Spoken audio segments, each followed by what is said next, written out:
Well, he was a soldier who worked on anti-terrorism cases and even worked undercover. Then, when the Army veteran needed help, he went to the Veterans Administration, the VA, only to be told you are denied because you are dead. CBS 2 investigator Dave Savini stepped in and is here now with this original report. Robin Mai, he fears his supposed death will mean further delays in a decade-long fight for benefits.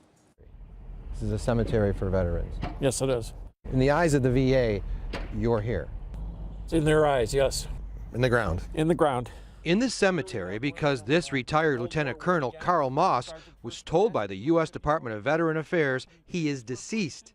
They even sent him a letter saying so and denying him added benefits he was trying to get. I was angry. I was very angry. I was livid.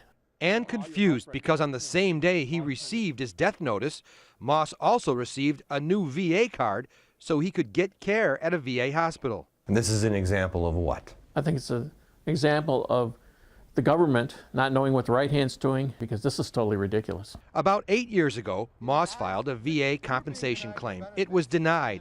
He filed an appeal. The appeal was ongoing for about 5 years when the letter came last month saying he was dead. Now you have to fight to prove you're alive?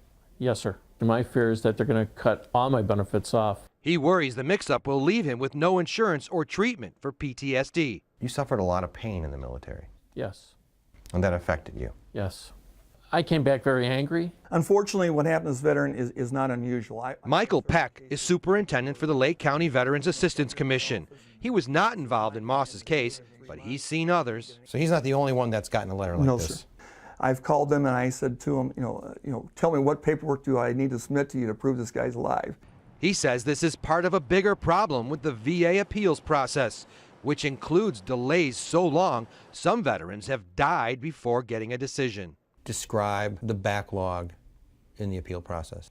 Horrendous. Peck, a former artillery colonel, says, like Moss, he also waited 8 years from his first claim through the appeal process until finally being given benefits. Not a good sign for the 290,475 pending appeals for compensation and pension.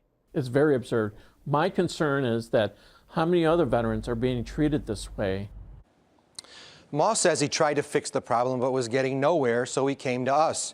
We contacted the VA. They quickly brought Moss back to life, and he's back on the waiting list.